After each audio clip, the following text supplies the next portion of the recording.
तो भारत सरकार, नरेंद्र मोदी सरकार ने अपनी जो पीएसयूज और पब्लिक सेक्टर बैंक्स हैं उनमें डिसइन्वेस्टमेंट करने का सोचा और ये सोचा कि थोड़े से पैसे वहां से रेस कर लिए जाएं।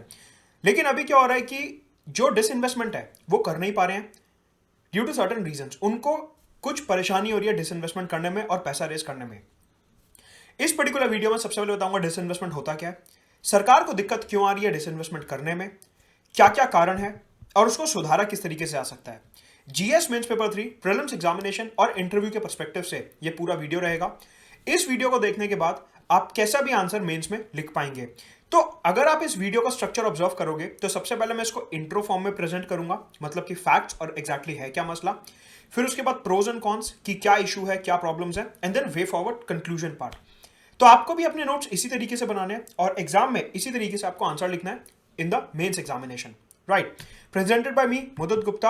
अनअकैडमी पे हमने T20 डेली करंट अफेयर्स की टेस्ट सीरीज शुरू करी है जो पूरे दिसंबर के महीने में चलेगी।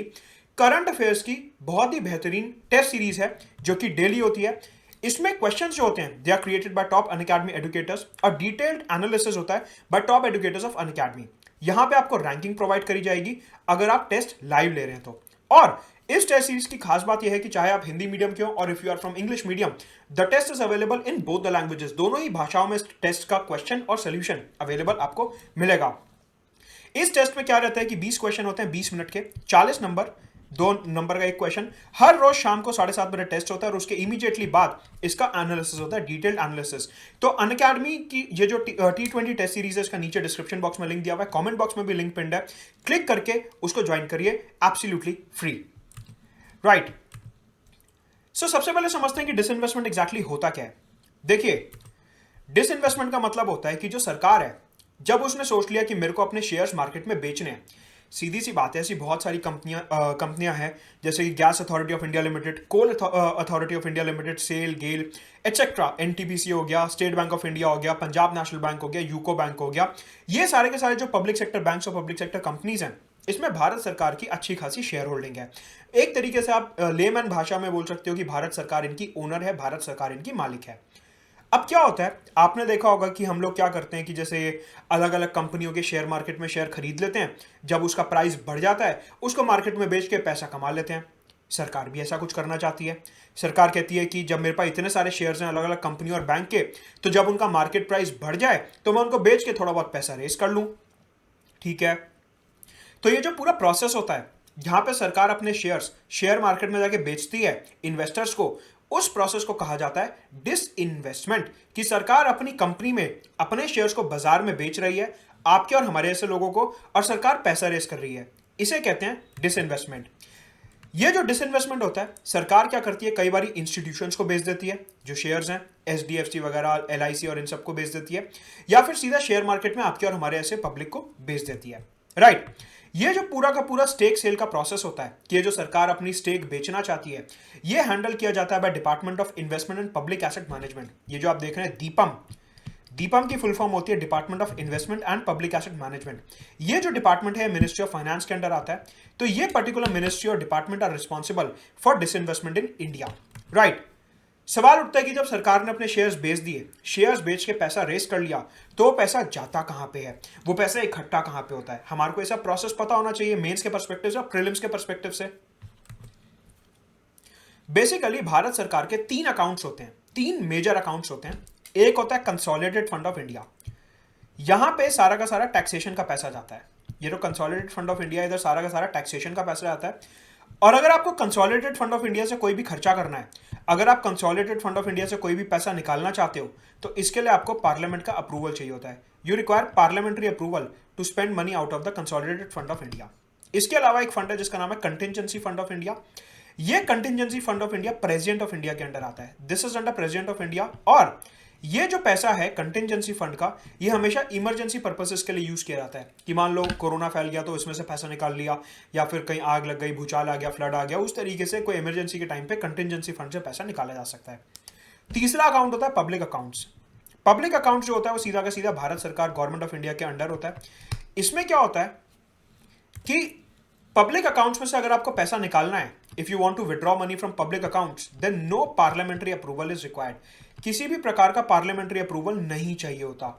No parliamentary approval is required. मतलब कि ये जो पब्लिक अकाउंट्स का पैसा होता है ये सरकार के डिस्पोजल पे होता है, it is at the disposal of the government, और सरकार जब चाहे इसमें से खर्चा कर सकती है without the approval of the parliament. Parliament का जो अप्रूवल चाहिए होता है वो सिर्फ सिर्फ कंसोलिडेटेड फंड के लिए चाहिए होता है, पब्लिक अकाउंट्स के लिए नहीं चाहिए होता। तो ये जो डिसइन्वेस्टमेंट से सरकार पैसा रेस कर रही है, ये जो अपने शेयर्स मार्केट में बेच के सरकार पैसा रेस कर रही है, all of that goes to national investment fund. ये सारा का सारा जो पैसा है ये नेशनल इन्वेस्टमेंट फंड में जाता है। ये जो नेशनल इन्वेस्टमेंट फंड है ये आता है पब्लिक अकाउंट्स के अंडर। ये जो सारा का सारा नेशनल इन्वेस्टमेंट फंड है ये पब्लिक अकाउंट्स के अंडर आता है। मतलब कि डिसइन्वेस्टमेंट का जितना भी पैसा है सरकार अपनी मर्जी से खर्च कर सकती है और कोई भी पार्लियामेंट्री अप्रूवल की जरूरत नहीं है, क्योंकि ये जो नेशनल इन्वेस्टमेंट फंड है ये पब्लिक अकाउंट्स के अंडर आता है। याद करो, तीसरा अकाउंट जिसमें पार्लियामेंट्री अप्रूवल नहीं चाहिए होता। Right, as well as this national investment fund is concern, ये जो नेशनल इन्वेस्टमेंट फंड है this was created by an executive order of the cabinet committee on economic affairs. आपको पता है कि हमारे कैबिनेट की अलग अलग कमिटीज होती हैं, cabinet committee on security, cabinet committee on economic affairs etcetera. तो जो cabinet committee on economic affairs है उन्होंने एक रेजोल्यूशन पास करके, एक ऑर्डर पास करके ये नेशनल इन्वेस्टमेंट फंड बनाया था। कहने का मतलब है ये जो नेशनल इन्वेस्टमेंट फंड है इसके ऊपर अगर आपको प्रीलिम्स में सवाल पूछा जाता है तो आपको ये लिखना है कि it is an executive fund. Executive fund का मतलब होता है ऐसा फंड जो कि सरकार के ऑर्डर से बनाया गया है। मतलब कि it is not a statutory fund, not a statutory fund. ये स्टैट्यूटरी फंड नहीं है। रीजन बीइंग इसके लिए कोई पार्लियामेंट में बिल पास नहीं हुआ। अगर इसके लिए पार्लियामेंट में कोई बिल पास हुआ होता तो हम इसे कहते हैं स्टैट्यूटरी फंड, लेकिन क्योंकि ये एग्जीक्यूटिव ऑर्डर से बना है, cabinet committee on economic affairs के ऑर्डर से बना है, इसलिए ये जो नेशनल इन्वेस्टमेंट फंड है इसे कहा जाता है executive fund. It is not a statutory fund. Right, तो हमने देख लिया कि ये पूरा का पूरा डिसइन्वेस्टमेंट का प्रोसेस होता क्या है, पैसा कहां जा रहा है, कौन हैंडल करता है। अब सवाल उठता है कि सरकार को एक्चुअल में दिक्कत क्यों आ रही है डिसइन्वेस्टमेंट करने में। अगर सरकार को डिसइन्वेस्टमेंट करनी है तो ये सारी की सारी प्रॉब्लम हो क्या रही है, सरकार क्यों नहीं डिसइन्वेस्टमेंट कर पा रही है। आगे बढ़ने से पहले अनअकैडमी पे सब्सक्राइब करने के लिए और अनअकैडमी की स्पेशल क्लासेस में एंटर करने के लिए you have to use the referral code Mudit Gupta. ये रेफरल कोड आपको डालना है फ्री क्लासेस के लिए भी और पेड क्लासेस के लिए भी, दोनों के लिए आपको रेफरल कोड यूज करना है मुदत गुप्ता। सिंपली मेरा नाम डालना है और नीचे डिस्क्रिप्शन बॉक्स में मेरा टेलीग्राम चैनल का लिंक दिया है, उसे जरूर ज्वाइन करिए जहां पे आपको सारी क्लासेस और वीडियोस के लिंक्स मिलते रहेंगे। तो चलिए देखते हैं केस स्टडी। केस स्टडी किसकी? कोल इंडिया लिमिटेड की, जो कि एक पीएसयू है, भारत सरकार की कंपनी है। कोल इंडिया लिमिटेड की केस स्टडी देखते हैं। अगर आप यहां ध्यान से देखें तो जून 2019 के महीने में कोल इंडिया का जो एक शेयर था स्टॉक मार्केट में उसका प्राइस अप्रॉक्सीमेटली 250 रुपीज के आसपास था। अप्रॉक्सीमेटली 250 रुपए के आसपास उसका प्राइस था। अगर हम बात करें अक्टूबर नवंबर 2020 की, तो आज की तारीख में जो कोल इंडिया लिमिटेड का शेयर प्राइस है वो अप्रॉक्सीमेटली 125 रुपीज है। कहने का मतलब है पिछले 1.5 साल में कोल इंडिया के एक शेयर की जो वैल्यू है वो लेस देन हाफ हो गई है, आधे से भी कम हो गई है। कहने का मतलब यह है, अगर आप इसको दूसरे सेंस में समझो, कि भारत सरकार अगर जून 2019 में एक शेयर बेचती कोल इंडिया का तो सरकार को मिलते 250 रुपए, लेकिन सरकार आज की तारीख में कोल इंडिया के अपने शेयर्स बेचती है तो सरकार को मिलेंगे 125 रुपए। मतलब कि ये जो कोल इंडिया है इसकी मार्केट वैल्यूएशन डाउन हो गई है, इसकी मार्केट वैल्यूएशन कम हो गई है। अगर सरकार पहले इसके शेयर्स बेचती तो सरकार को ज्यादा पैसे मिलते, लेकिन अगर अब सरकार ये शेयर बेच रही है तो सरकार को कम पैसे मिलेंगे। मतलब कि क्योंकि पीएसयूज जो पब्लिक सेक्टर एंटरप्राइजेस हैं और पब्लिक सेक्टर बैंक्स हैं, स्टेट बैंक ऑफ इंडिया और ये सब, Coal India, Steel Authority, Gas Authority, ये सब, Indian Oil Corporation, Hindustan Petroleum, इन सब के जो मार्केट वैल्यूएशन, इन सब का जो शेयर प्राइस है बाजार में वो काफी ज्यादा गिरा हुआ है। इस वजह से सरकार अगर आज इनके शेयर्स बेचने की कोशिश करती भी है तो सरकार को कुछ खास इसमें फायदे का सौदा दिखता नहीं है। मतलब कि ये पूरा का पूरा नुकसानी का सौदा है कि आधे से भी कम रेट पे आपको जो शेयर्स हैं वो बेचने पड़ेंगे, क्योंकि मार्केट में उसका प्राइस आजकल बहुत कम चल रहा है। राइट, तो ये सबसे बड़ी प्रॉब्लम है कि सरकार डिसइन्वेस्टमेंट क्यों नहीं कर पा रही है, क्योंकि सरकार को दिख रहा है कि उनके शेयर का जो प्राइस है वो आधे से भी कम हो चुका है। सवाल उठता है कि ये प्रॉब्लम आई क्यों है। ये जो हमने देखा कि पूरा का पूरा डिक्लाइन होता है, 250 रुपए से लेके 125 रुपए तक का ये जो डिक्लाइन होता है, ये एग्जैक्टली होता क्यों है?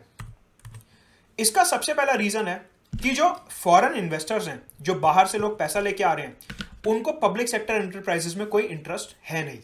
अगर हम ध्यान से डेटा देखें एनएससी बीएसई का, नेशनल स्टॉक एक्सचेंज और बॉम्बे स्टॉक एक्सचेंज का अगर हम डेटा देखते हैं तो हमारे को ये समझ आता है कि फॉरेन इन्वेस्टर ने इंडिया में पिछले कुछ टाइम में 1.5 लाख करोड़ रुपीस इन्वेस्ट करें हैं, लेकिन इसका बहुत ही छोटा सा अमाउंट पब्लिक सेक्टर एंटरप्राइजेस और पब्लिक सेक्टर बैंक्स में इन्वेस्ट करा गया। मतलब कि ये जो इन्वेस्टेड अमाउंट है ये क्लियरली दिखाता है कि जो फॉरेन इन्वेस्टर है उसका हमारी सरकारी कंपनियों में कोई विश्वास नहीं है। पहला रीजन। दूसरा रीजन कि जो हमारे पब्लिक सेक्टर बैंक्स हैं, State Bank of India, Punjab National bank, Vijaya bank, देना बैंक और ये सब, इनके एक तो एनपीएस बहुत ज्यादा है, स्ट्रेस्ड एसेट्स, मतलब कि ये सारे के सारे बैंक जो हैं ये नुकसानी में चल रहे हैं। साथ के साथ सरकार ने कई बार इनमें कैपिटल इन्फ्यूजन करने की कोशिश करी है। कैपिटल इन्फ्यूजन का मतलब होता है कि सरकार ने इन्हें पैसा दिया कि लो मेरे से तुम पैसा लो, आगे लोन में दो और प्रॉफिट कमाओ। सरकार के कैपिटल इन्फ्यूजन के बाद भी इन बैंक्स ने कोई खास प्रॉफिट नहीं कमाया और रादर जो इन्होंने नए लोन्स दिए वो पैंडेमिक लॉकडाउन की वजह से और ज्यादा एनपीए में कन्वर्ट होने लगे। तो मतलब कि जो पब्लिक सेक्टर बैंक्स हैं, UCO Bank, Punjab National Bank, Corporation Bank, Union Bank, इन सब की हालत जो है काफी ज्यादा खस्ता है और इसलिए इन्वेस्टर यहां पे डाल के अपने पैसे को रिस्क नहीं करना चाहता। अगर मैं बात करूं पब्लिक सेक्टर कंपनीज की, Steel Authority, Indian Oil Corporation, Hindustan Petroleum, इन सब कंपनीज की, तो ये सब कंपनीज इवन दो स्टेबल हैं, ठीक ठाक काम कर रही हैं, लेकिन इनमें गवर्नमेंट का इंटरफेरेंस काफी ज्यादा है क्योंकि ऑब्वियसली गवर्नमेंट मालिक है तो उनका इंटरफेरेंस काफी ज्यादा यहां पे रहता है। साथ के साथ इन कंपनीज में थोड़ा सा विजन की कमी है, जैसे कि प्राइवेट कंपनीज हैं वो ग्रो करती जा रही हैं। फॉर एग्जांपल रिलायंस इंडस्ट्रीज, उसका पहले पूरा का पूरा धंधा जो था वो तेल के डोमेन में चलता था, अब वो डेटा में भी आ गए। फॉर एग्जांपल टाटा, उनका कितने सारे सेक्टर्स में पैसा लगा हुआ है, अडानी ग्रुप। लेकिन जो पब्लिक सेक्टर कंपनीज हैं इनका विजन काफी लिमिटेड और नैरो है और इन्वेस्टर को यहां पे फ्यूचर पोटेंशियल नहीं दिखता। इस वजह से इन्वेस्टर जो हैं इन पब्लिक सेक्टर कंपनीज और पब्लिक सेक्टर बैंक्स के शेयर्स नहीं खरीदना चाहते। तो अब बेसिकली हो क्या रहा है कि क्योंकि सरकार इन सब कारणों की वजह से अपना शेयर बेच नहीं पा रही है तो हो सकता है सरकार का इस बार फिस्कल डेफिसिट काफी हाई रहे। देखिए बेसिकली फिस्कल डेफिसिट क्या होता है, अगर मैं एक ब्रॉड और एक टेक्निकली इनकरेक्ट तरीके से आपको बताऊं तो फिस्कल डेफिसिट का मतलब होता है expenditure minus earning. Expenditure minus earning. अब सरकार का खर्चा तो वहीं की वहीं है, रादर खर्चा तो बढ़ गया कोरोना की वजह से कि स्कीम सब्सिडी चलानी पड़ रही है, लेकिन अर्निंग ये कम हो रही है। क्यों? एक तो लोग टैक्स नहीं भर पा रहे, नौकरियां नहीं है। दूसरी बात, सरकार को लगा कि यहां पीएसयूज के डिसइन्वेस्टमेंट से मेरी कमाई हो जाएगी, लेकिन यहां पे भी सरकार बेच नहीं पा रही है क्योंकि इनकी मार्केट वैल्यूएशन गिरी पड़ी है। तो अर्निंग सरकार की हर तरफ से कम हो रही है। तो अगर सरकार ये डिसइन्वेस्टमेंट नहीं कर पाती तो उसकी वजह से सीधा सीधा हाई फिस्कल डेफिसिट हमारे को देखने को मिलेगा सरकार का, राइट। तो सवाल उठता है कि इधर वे फॉरवर्ड क्या रहेगा। अगर मेंस पेपर 3 और इंटरव्यू में आपसे पूछा जाता है तो इसका वे फॉरवर्ड क्या रहेगा। The way forward would be, सरकार ने एक नई टेक्निक अपनाई है। आपको सीधी सी बात है, पता होगा कि अगर आप किसी कंपनी के शेयर्स होल्ड करते हो तो आपको डिविडेंड मिलता है, प्रॉफिट मिलता है। एक तरीके से कंपनी जो है वो अपने शेयर होल्डर्स को प्रॉफिट ट्रांसफर करती है। सरकार ने सारे के सारे पीएसयूज को डायरेक्ट कर दिया है कि अब से आप ज्यादा डिविडेंड देना शुरू करोगे इन्वेस्टर्स को अट्रैक्ट करने के लिए। अगर आप ज्यादा डिविडेंड दोगे तो जो आम इन्वेस्टर है आपके और हमारे ऐसा, और जो इंस्टीट्यूशनल इन्वेस्टर है एचडीएफसी, एलआईसी जैसा, वो ज्यादा से ज्यादा पीएसयूज का शेयर खरीदेगा इस उम्मीद में कि ये कंपनी ज्यादा डिविडेंड डिक्लेयर करेगी तो मैं तो माला माल हो जाऊंगा। तो एक स्ट्रैटेजी सरकार ये फॉलो कर रही है कि जो डिविडेंड्स हैं पीएसयूज के वो ऑर्डर दे दिया गया है कि वो इंक्रीज करे जाने चाहिए। साथ के साथ सरकार को यहां पे एक कदम और उठाना पड़ेगा to improve the credibility, profitability, sustainability and governance of the public sector enterprises and public sector banks. ये जो अलग अलग कंपनीज हैं इनकी प्रॉफिटेबिलिटी और गवर्नेंस इंप्रूव करनी पड़ेगी, इनका विजन डॉक्यूमेंट इंप्रूव करना पड़ेगा, तभी जाके इन्वेस्टर को यहां पे लॉन्ग टर्म पोटेंशियल दिखेगा और वो यहां पे इन्वेस्ट करने लगेगा। तो ये है पूरा का पूरा मसला अपना पब्लिक सेक्टर एंटरप्राइजेस और डिसइन्वेस्टमेंट का। अनअकैडमी में सब्सक्राइब करने के लिए you can use my referral code मदद गुप्ता फॉर 10% डिस्काउंट। सिंपली आपको ये रेफरल कोड डालना है स्पेशल क्लासेस और प्लस क्लासेस को एनरोल करने के लिए, और इधर टेलीग्राम चैनल का लिंक नीचे डिस्क्रिप्शन बॉक्स में मिल जाएगा, उसे जरूर ज्वाइन करिए। अनअकैडमी में हमारी T20 डेली करंट अफेयर्स की सीरीज होती है, रोज पूरे दिसंबर के महीने चलेगी, जहां पे करंट अफेयर्स के स्पेशलाइज्ड क्वेश्चंस बनाए जाएंगे बाय टॉप एजुकेटर्स और सोल्यूशन भी वही लेंगे, दोनों ही भाषाओं में, इंग्लिश और हिंदी में, हर शाम 7:30 बजे इस टेस्ट के लिए अपीयर हुई है। Thank you very much.